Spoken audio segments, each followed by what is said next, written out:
What's going on, everyone? It's Sam. Welcome back to the channel. And with WandaVision coming to an end in a couple weeks, 10 days to be exact from the day I'm recording this, I figured it'd be time to talk about how this potentially connects to Doctor Strange 2, but more importantly, the mystery of Spider-Man 3.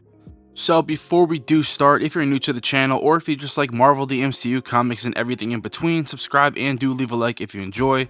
New videos are posted weekly at 6 p.m, but other than that, let's get into the video. Let's go. In episode 7, we got our first look at the idea of the Nexus in the MCU. Now, if you don't know what the Nexus is, it's a cross-dimensional gateway to all possible realities, some including realities in between realities. Now, it's unknown if it's created by someone or if it was just a natural intersection of the multiverse, and the commercial for WandaVision actually references a medication called the Nexus. The commercial spoke about escaping a reality and that not everything revolves around Wanda, but at the very end of the commercial, the narrator says, or does it? To me, that's a pretty big hint that Wanda is in fact the key to opening the multiverse, which is of course something we've kind of known would have happened, but it's probably why Agatha or whoever she's working for needs Wanda. Wanda is a Nexus being, and Nexus beings are pretty rare to find. A Nexus being is someone who has a living version of themselves in every reality. For example, there's a possibility in another reality that Captain America doesn't exist, but there will always be a Scarlet Witch. Fun fact also is that Nexus beings are watched over by cosmic forces such as the TVA or the Time Variance Authority, and the Timekeepers should be aware of any changes that might happen to the time stream. There's a lot of connections to the Timekeepers and TVA with Loki, how they explain time streams in Endgame with the Sorcerer Supreme, and of course, that's in the same field as Doctor Strange's expertise.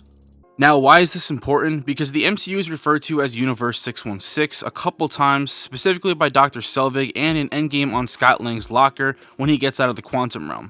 And being that the Scarlet Witch is the Nexus being of 616, it seems like this entire situation, or Wanda herself, is actually the key to opening the multiverse and that gateway that we're about to see open up.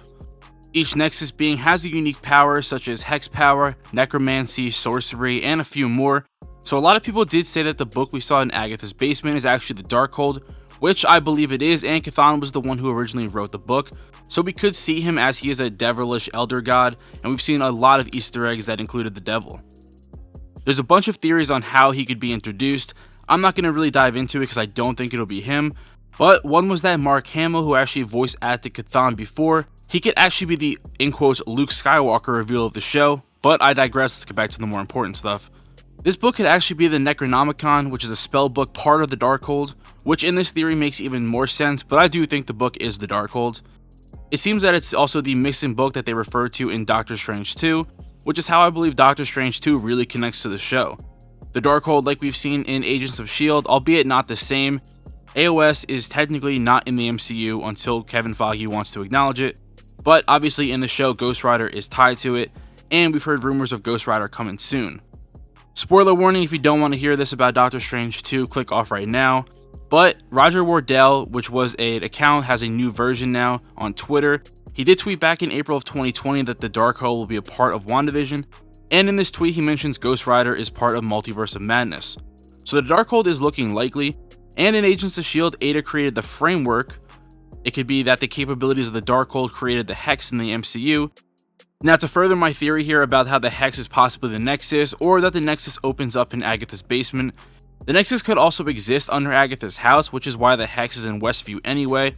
So what I'm thinking is that it's a possibility that Vision is actually not Wanda's recreation, but a recreation from Agatha and the Darkhold, or even a multiverse version. Vision is the Nexus being himself. He's very powerful and Agatha knows that, which is why one of the reasons she tries to lure him out of Westview. It's also one of the reasons she doesn't have full control over him, so she used the kids and the construction workers as a way to stall him in episode 7, because after all,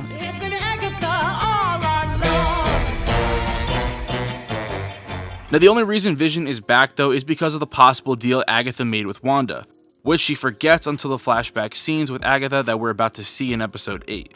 And I think the same way that Agatha brought in Pietro, she brought in Vision, which is likely a version through the multiverse, because I think we're about to find out why Wanda couldn't bring back Vision without some sort of multiversal Hex power. So that could have been, like I said, from Agnes herself, the multiverse villain, which I think is Nightmare, the Darkhold, or some other force that could have been provided. The multiverse or some sort of Darkhold recreation could prove that it isn't his mysterious body animated. Using this logic, it's possible Pietro wouldn't be able to exist outside the Hex like Vision, which is also why Vision and Pietro don't have their true memories. They're just a fabrication based off other multiverse versions and Wanda's past memories that Agatha could tap into, until she doesn't have control anymore. So with that all being said, the multiverse is supposed to be in quotes ripped open and essentially collapse on itself in a way that other characters from other multiverse versions could enter their way into the present day 616 MCU timeline. I think that's why we see hexagons behind Fury in the Far From Home credit scene, which takes place 7 months after WandaVision. And this is how it could tie into Spider-Man 3. That's also why Mysterio is able to get away with convincing them why he's from the multiverse. Mr. Beck is from Earth, just not yours. There are multiple realities, Peter. This is Earth, Dimension 616. I'm from Earth 833. I'm sorry, you're saying there's a multiverse? And that's also why we're about to see villains who look similar like the actors before, but they're just going to be new multiverse versions in Spider-Man 3. Because inside the MCU, they have already discovered the multiverse at that point in time, but not everyone knows, which is why Peter Parker looks so surprised when he meets Mysterio. You have to remember the timeline of all these new projects since we'll be jumping back and forth, but essentially I think how this all starts to make sense is that hexagons will be referred to as the basic structure of the universe. And this is how I believe Marvel is going to explain the Nexus connection and how the multiverse works in general. As I said in one of my recent tweets, think of the MCU multiverse like a New York City grid system or a map. The hexagon is the building block of the universe. That's how we see the Guardians space jump to points extremely fast. The hexagon, like I said, is just a building block that connects everything and points in time also. That's why they're also found in the Mind Stone, which is a Big Bang creation, so it came from all the way back at the start of time.